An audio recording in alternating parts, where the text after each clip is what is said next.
세상 속에서 절대 감출 수 없는 세 가지가 있습니다. 감출 수 없는 세 가지. 아마 들으신 분들도 꽤 있을 텐데, 첫 번째는 뭐냐면 감기입니다. 그래서 감기 걸린 거는 어떻게 감출 수가 없죠. 그냥 막 콜록콜록하고, 다행히 올해는 우리가 감기 걸리신 분이 많이 안 계셔가지고 이렇게 콜록콜록 하는데, 사실 우리가 몇 년 전만 해도요 다 마스크 쓰고 난리도 아니었어요. 기침을 참을 수가 없어요. 코로나 다 한 번씩 하셨죠? 혹시 여기 끝까지 버틴 분 계십니까? 오, 있어? 안 걸렸어요 진짜? 우와, 살아남은 사람이 있구나 우리 교회에도. 그 한 번 제외하고 또 있어요? 없어요? 다 한 번씩 했죠? 여러분, 저는 이 그 막 목에서 기침이 칼처럼 나오는데요, 너무 고통스럽더라고요. 그래서 사실 절대 숨길 수 없는 게 감기입니다. 또 하나 절대 숨길 수 없는 게 있어요. 그게 뭐냐면 사랑이죠. 사랑은 절대 숨길 수가 없습니다. 숨길 수가 없어요. 눈에서 하트가 뿅뿅뿅뿅 나오는 걸 어떻게 숨겨요? 지금 다들 숨기고 계신 건 사랑하지 않으셔서 그런 건데, 이게 숨길 수가 없는 겁니다. 사실은 제가 우리 아내랑 결혼을 너무 일찍 했어요. 왜냐면 만난 지 90 며칠 만에 결혼했으니까. 생각을 해봐, 원우야. 이게 얼마나 비현실적인 만남인지 이제 감이 오지? 이게 굉장히 비현실적이에요. 만난 지 90 며칠 만에 이제 결혼해서 신혼여행 갔을 때가 100일이니까요. 근데 이제 사귀는 거를 누구에게 제일 먼저 얘기해야 되냐면 담임 목사님한테 제일 먼저 얘기하는 거예요. 전 부목사니까. 이제 담임 목사님한테 갔습니다. 그랬더니 담임 목사님이 뭐라 그러시냐면 딱 한마디 하셨어요. 절대 들키지 마. 공개를 할 게 아니면 절대 들키지 마. 이게 지상 명령이었습니다. 그러면 저랑 우리 아내랑은 들키지 않아야 되죠. 그래서 들키지 않을 곳을 가요. 저기 멀리 김해, 저는 부산에서 사역을 했는데 저 김해 아울렛을 갔거든요. 그럼 거기는 그날 이후로 한 명도 아는 사람을 만난 적이 없습니다. 그런데 하필이면 데이트를 하러 간 그날 걸어가고 있는데 둘이 손잡고 한 청년이 지나가는 거예요. 우리 교회 청년이. 우리도 인사하기 어렵고 걔도 인사하기 어렵고, 왜 저 목사님이 지연이랑 손을 잡고 가지? 잘못 봤나? 우리도 유진이 제가 왜 여기에 있지? 하고 서로 지나갔다가 제가 우리 아내한테, 그때는 이제 아내 여보라고 부를 때는 아니니까, 저기 지금 빨리 가서 붙잡고 고백해라. 이거는 빨리 정상적으로, 그러니까 빨리 정직하게 얘기해서 입을 막아야 된다. 그래서 제발 우리의 비밀을 지켜달라. 그 친구가 진짜 끝까지 비밀을 지켜줬거든요. 지켜줬는데 사고가 났죠. 저랑 아내랑 손을 잡고 동네를 점심시간에 이제 같이 점심을 먹고, 근데 동네인데 제 집이 교회에서 사실 한참 떨어져 있었어요. 차로 10분 정도 걸리는 데다가 저희 집을 해줘서 그쪽이 이제 차이나타운 이쪽이 이래서 거기서 이제 점심을 먹고 그 동네에서 이제 다니는데, 정말로요, 거짓말 안 하고 그날 이후로 단 한 번도 그와 같은 일이 5년 동안 벌어지지 않았거든요. 근데 저랑 아내랑 둘이 손잡고 걸어가고 있는데요, 무슨 일이 있었냐면 뒤에서 빵 하는 거예요. 근데 담임 목사님과 교회 권사님들이 한 차를 타고 신방을 가는데 단 한 번도 그 길로 신방을 간 적이 없거든요. 그런데 하필이면 그날 그 시간에, 그런데 그게 좀 애매했던 게, 왜냐면 제가 점심시간에 데이트했다 그랬잖아요. 그러니까 점심시간에 1시까지인데 제가 1시 한 10분 좀 넘을 때라, 그러니까 조금 이제 점심시간에 안 들어가고, 그거 있잖아, 너무 좋으니까 조금만 이렇게 참 뒤로 이제 살짝 밀어갖고 점심시간에 살짝 비껴갖고 걸어가고 있는데 빵 하면서 담임 목사님이 박 목사 하고 가셨어요. 온 교회가 다 알게 됐어요. 여러분, 근데 놀라운 건 뭔지 아세요? 그 이후도 단 한 번도 아울렛에서 아는 사람을 마주친 적이 없고요, 그 동네에서 5년 살면서 단 한 번도 성도님과 마주친 적이 없어요. 다 그날만, 그 시간에. 여러분, 그래서 절대 감출 수 없는 게 뭐냐면 사랑하는 감정이에요. 막 눈에서 뿅뿅뿅 나오는 거예요. 또 하나 진짜 감출 수 없는 게 있습니다. 그게 뭔지 아세요? 은혜예요, 은혜.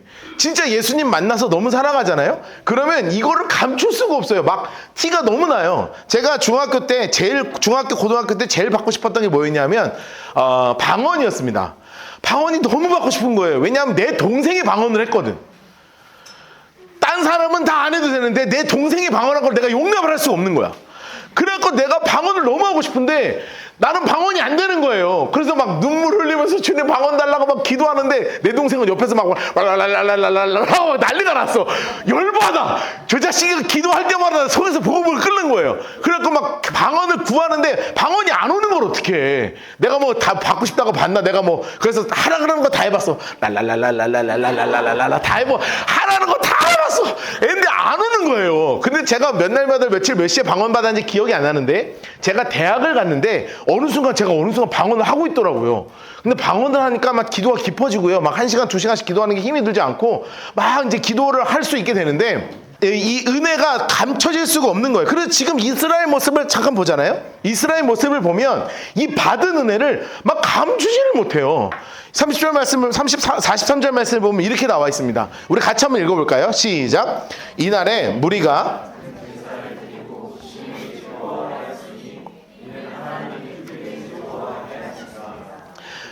부녀와 어린아이도 즐거워하였으므로 예루살렘이 즐거워하는 소리가 멀리 들렸느니라. 그러니까 여러분 지금 이 현장이 지금 3주 연속 연결이 되는 거예요. 성벽이 완공이 됐습니다. 그리고 나서 하나님께 예배를 드리기 위해서 모였는데 무슨 일이 벌어졌냐면 수문앞 대성회가 막 벌어지면서 사람들이 모여서 막 찬양하고 에스라가 구약 성경을 딱 쫙 집대성해가지고 막 읽어주면서 하나님의 말씀이 무슨 뜻인지를 막 알려주기 시작했어요. 그랬더니 말씀을 중심으로 부흥의 역사가 일어나는데 이게 24일 동안 일어나면서 한 번은 하나님의 크심을 찬양했다가 또 다음에 내가 정말 죄인임을 고백했다가 하나님이 나를 여전히 붙잡고 계신 거를 찬양했다가 내 죄인임 고백했다가 막 하나님 찬양했다가 이게 막 이루어졌다가 이 마지막 날에 이 마지막 행사에 너무너무나 즐거우니까 막 하나님을 찬양하는 소리들이 막 모여서 감출 수 없는 하나님의 은혜가 예루살렘을 즐거워하는 소리가 저 멀리까지 들릴 정도로 막 쫙 퍼진다는 거예요. 그런데 사실 이 말씀, 이날에 무리가 큰 제사를 드리고 예루살렘이 즐거워하는 소리가 멀리 들렸다. 그런데 여기에 되게 중심을 딱 잡고 있는 말씀이 있어요. 그게 바로 뭐냐 하면 바로 이거예요.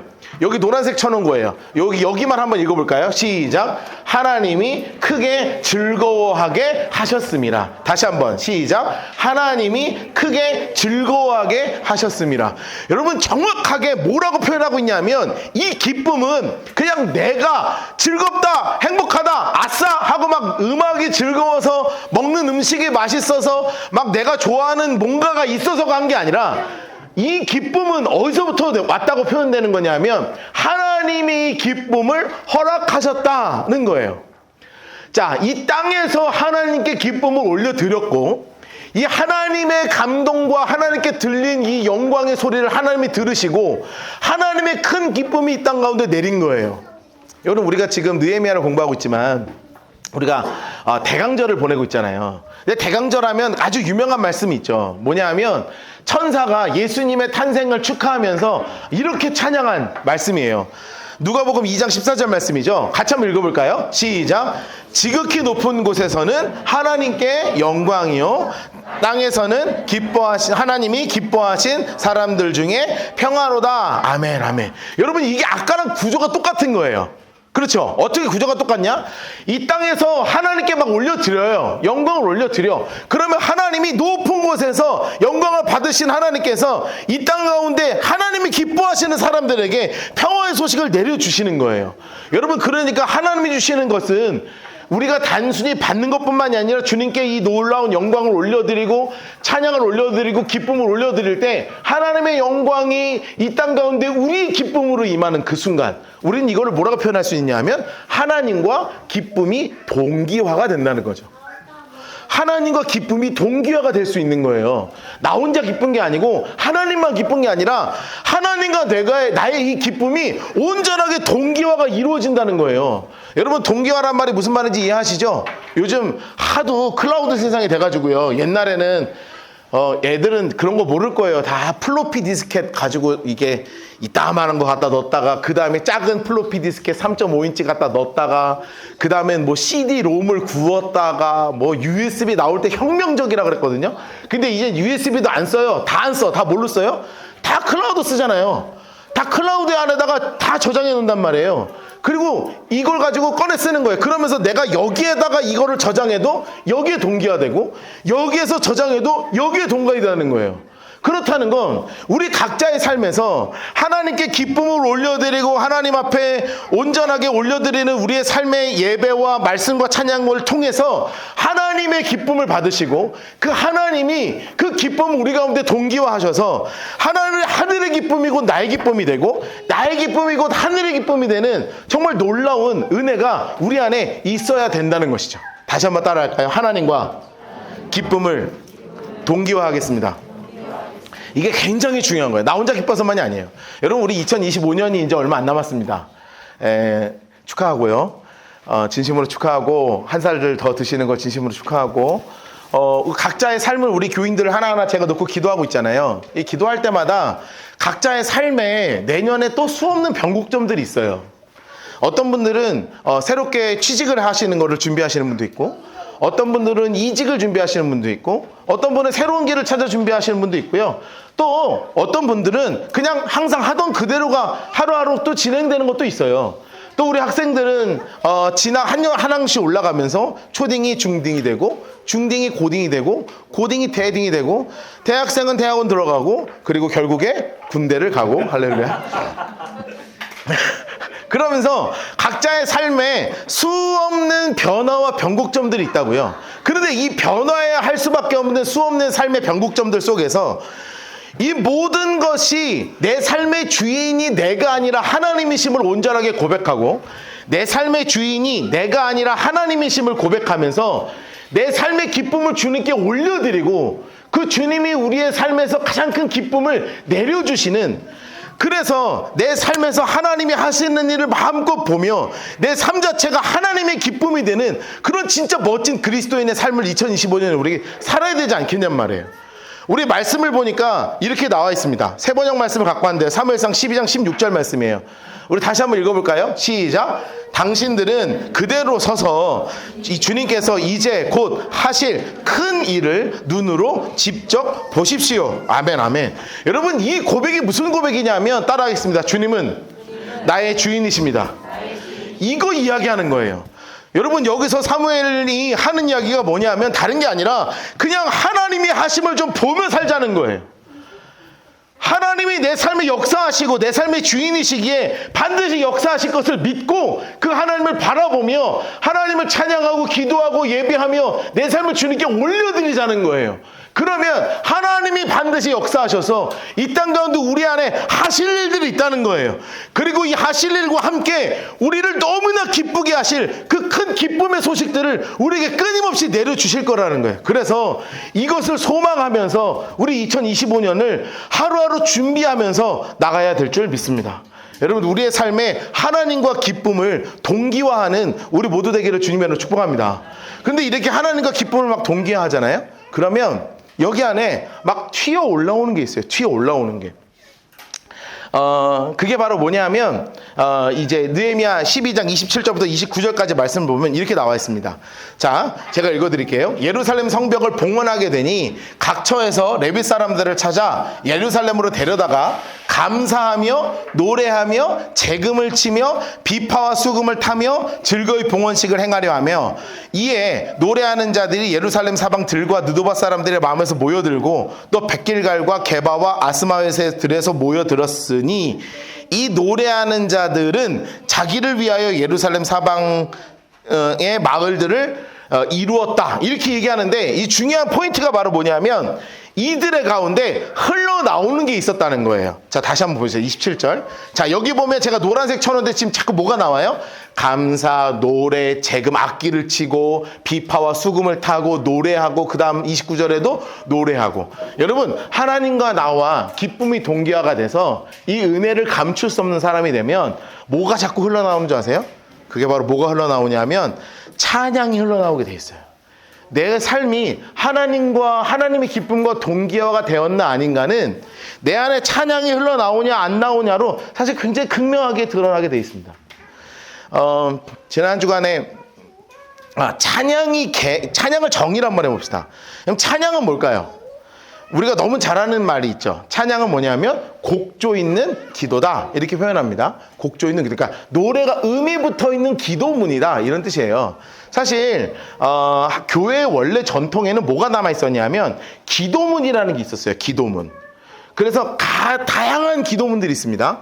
그래서 그런 것들이 원래 전통 가운데 남아 있었는데 이게 종교개혁 이후에 교회 안에서 이런 어떤 예식화되어 있었던 것들을 다 뒤로 하기 시작하면서 사실 우리에게 딱 기도문이라고 하는 건 두 개만 남아있죠. 주님이 가르쳐 주신 주기도문, 그리고 사도들의 고백인 사도신경, 이 두 개만 남은 거예요. 근데 이것뿐만이 아니라 온갖 기도문들이 사실 이 기독교 안에는 뿌리 있게 남아있었습니다. 근데 이게 다 없어지고 남아있는 기도문이 있는데 그게 바로 뭐냐면 우리가 매주 부르는 이 찬송이에요. 찬송.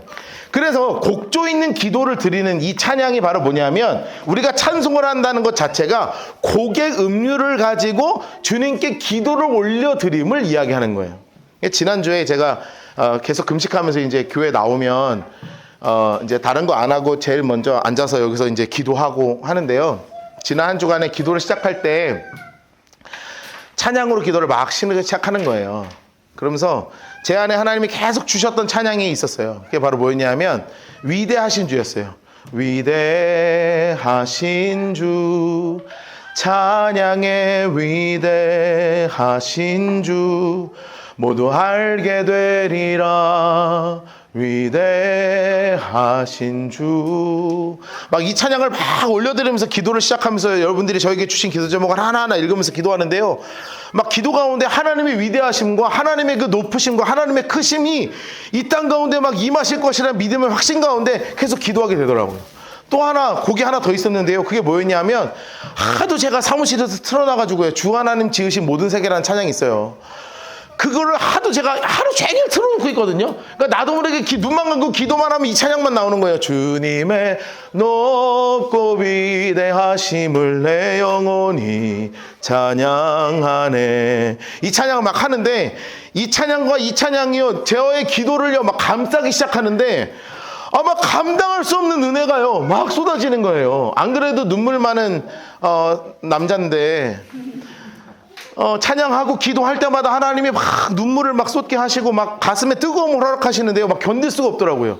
여러분, 찬양은요, 그냥 노래가 아니에요. 찬양은 곡조로 가지고 주님께 드리는 기도입니다. 근데 사실은 이게요, 영성에 맞는 찬양이 있어요. 맞는 찬양이 있어. 그래서 제가 이번 주에 무슨 찬양을 다시 시도해 봤었냐면 합심을 한번 시도했거든요. 이제 합심하여 우리 예배를 합시다. 근데 기도가 안 돼. 필이 안 와. 그 주님의 이 필이 안 와요. 이제 뭔가 합심이 안 되고 혼자 막 마음이 자꾸 흩어지고요.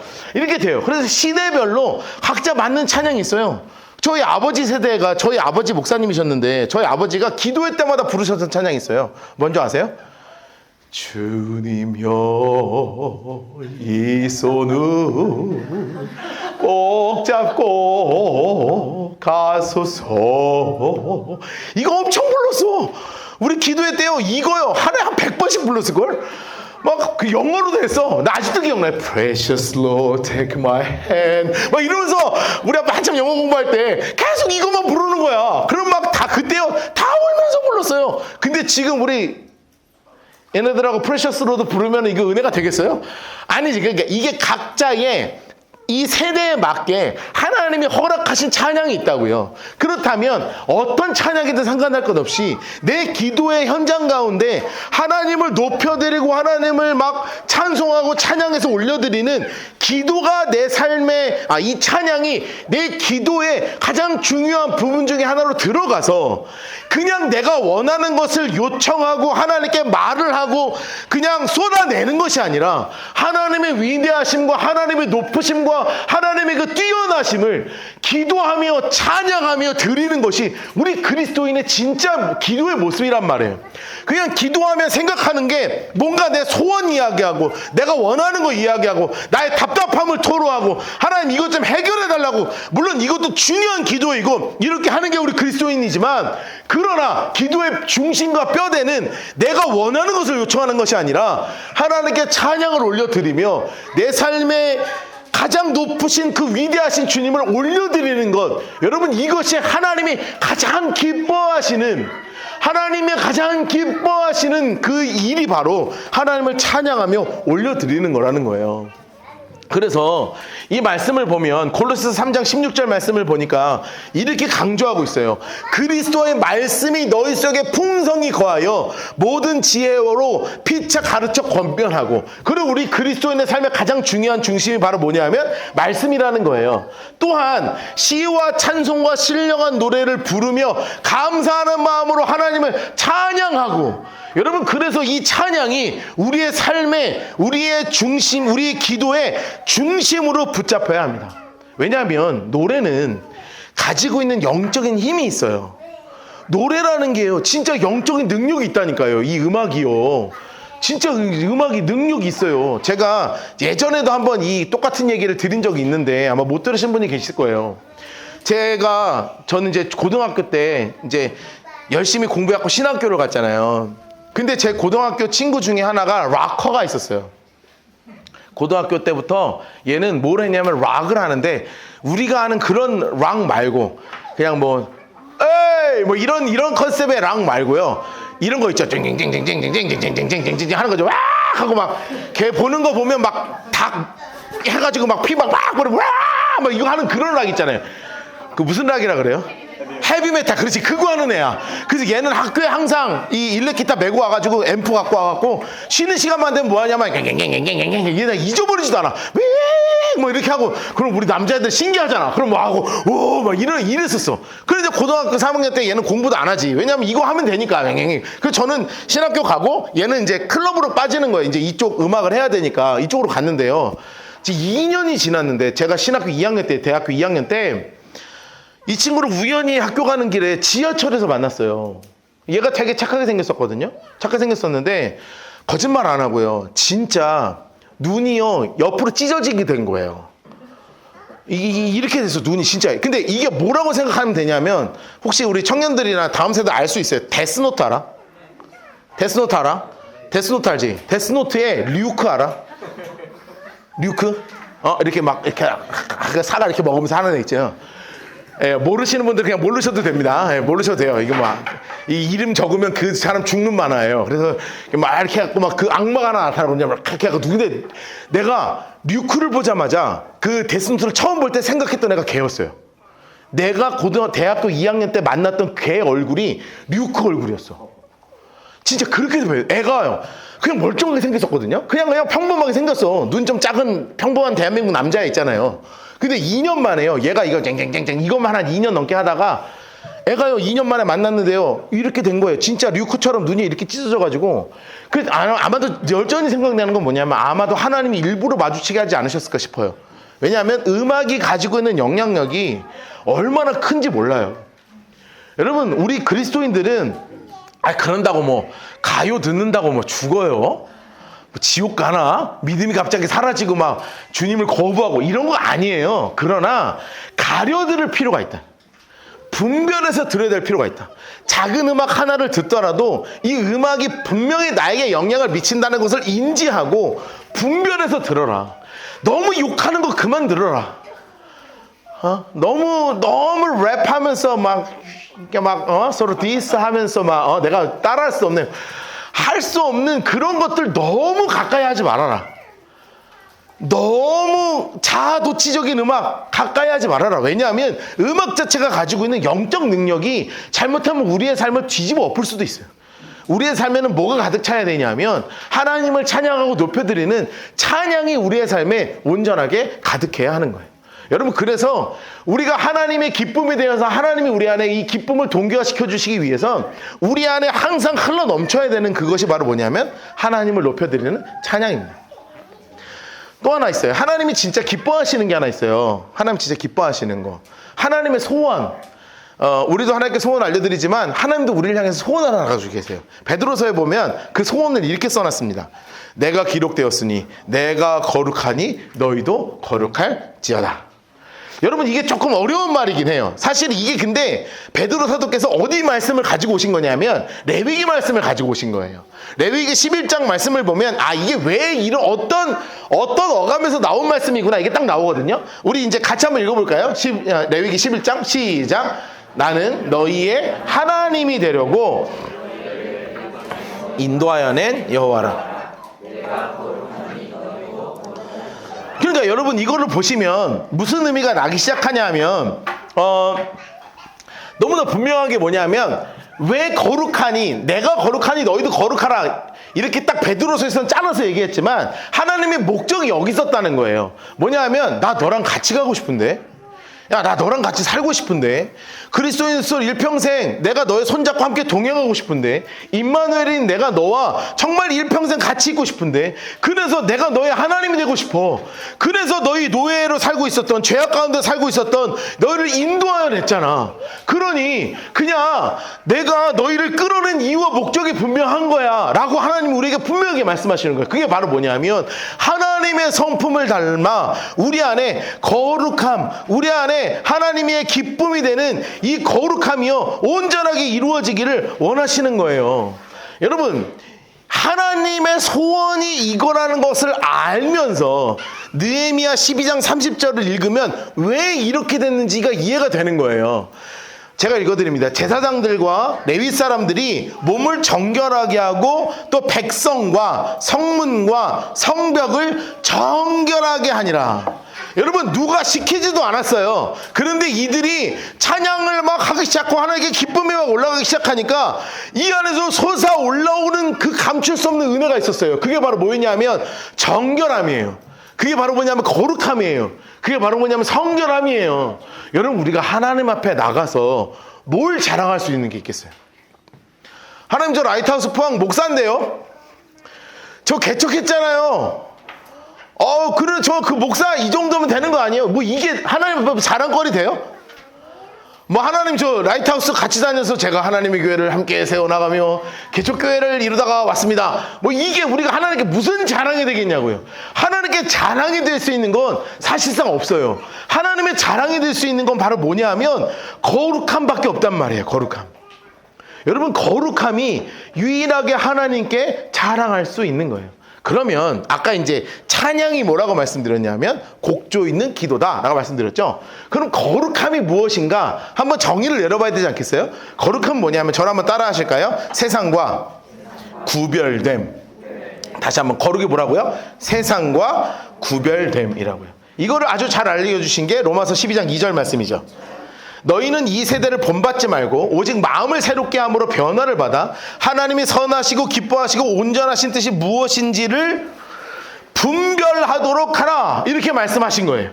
그래서 거룩함이라는 것은 바로 뭐를 의미하는 거냐면 세상과 무엇인가 다른 구별됨이 바로 거룩함이라는 거예요. 여러분 여러분의 말이 세상과 구별되시기를 주님으로 축복합니다. 요즘 여러분 교회 안에요 성도 안에 너무 세속화가 심해져 가지고요 교회와 성도와 세상과 그런 어떤 교회가요 전혀 구별되지 않아요. 그래서 그냥 성도나 교회 안 다니는 사람이나 교회 다니는 사람이나 예수를 믿는 사람이나 예수를 믿지 않는 사람이나 큰 차이가 없어요. 그런데 하나님이 원하시는 건 어디에 있냐면 구별됨이 있어요.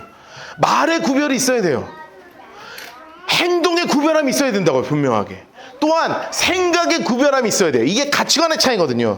게다가 인간관계에서도의 구별함이 있어야 돼요. 누군가는 쉽게 끊어버리지만 그리스도인들은 쉽게 끊는 것보다 내가 저 사람이 하나님이 나에게 보내주신 사람이라는 것을 믿고 저 사람을 수용하고 품어주는 게 그리스도인이에요. 그러니까 사실은 굉장히 어려운 거란 말이에요.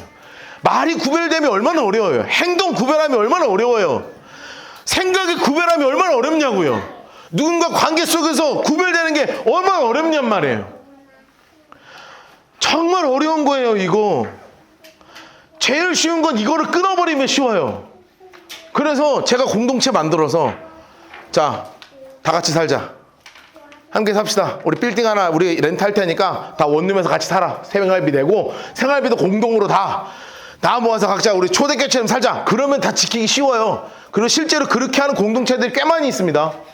그런데요, 그렇게 하면 제가 원하지 않는 그림이에요, 저는. 왜냐하면 너무 가둬두는 게 힘이 뭐가 있겠어요.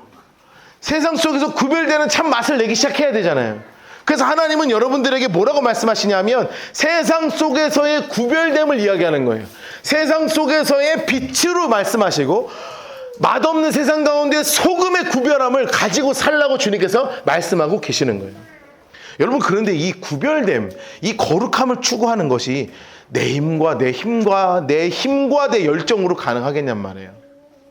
절대 안 됩니다. 내가 하고 싶다고 돼요? 상황이 나를 괴롭히는데, 사단이 나를 가만두지 않는데, 주변에 나를 괴롭히는 사람 지금 당장 떠올려서 욕 한번 하라 그러면 여러분 시원하게 할 수 있겠죠? 막 시원하게 한번 그냥 날 그냥 괴롭히는 교회 그냥 하고 싶은 게 많다고요. 그런데 이거를 구별하는 게 그리스도인의 삶이에요. 그런데 이게 어떻게 해서 가능한 줄 아세요? 방법은 딱 하나밖에 없어요. 따라하겠습니다. 십자가를 붙잡는 힘. 여러분, 우리의 구별됨은 어디부터 나오냐 하면 십자가를 붙잡는 힘에서부터 구별함이 시작되고 십자가를 붙잡을 때 거룩함이 시작되는 거예요. 여러분, 제가 사실은 뜬구름 잡는 얘기 별로 안 좋아하거든요. 그럼 도대체 십자가를 잡는 건 뭐야? 십자가 목걸이 붙잡고 십자가 주머니에 넣어놨다가 사탄이 나 괴롭히면 사탄아 불러왔잖아! 이렇게 하는 게 십자가 붙잡는 건가? 그게 아니라는 거예요. 내 마음과 내 중심의 생각에, 내 기도의 중심에 항상 주님의 십자가를 묵상하면서 예수님이 나의 모든 죄의 문제를 해결하셨다는 것을 묵상하면서 마음의 중심에 십자가를 두면서 살라는 거예요. 이게 형상화시키기가 어려워서 카톨릭은 성화를 긋잖아요. 카톨릭 출신 계십니까 혹시? 왼쪽 오른쪽이 오른쪽 왼쪽이에요? 오른쪽 왼쪽? 오른쪽 왼쪽. 왼쪽 오른쪽. 이거 긋잖아요. 이거 왜 긋는 줄 아세요? 이게 십자가의 힘으로 살길 원하는 거예요. 여러분, 루터란이라는 개신교 중에 루터 교회가 있어요. 거기는 십자가를 이렇게 긋습니다. 하늘에다 거요. 그래서 성부와 성자와 성령의 이름으로 하면서 십자가를 이렇게 걷습니다. 그래서 예배 중에도 계속 이렇게 십자가를 거요. 그럼 루터란 교회 다니는 분들은 이렇게 긋습니다. 십자가를. 그게 형상화 시키는 거예요. 근데 우리는 이렇게 형상화도 안 시키잖아요.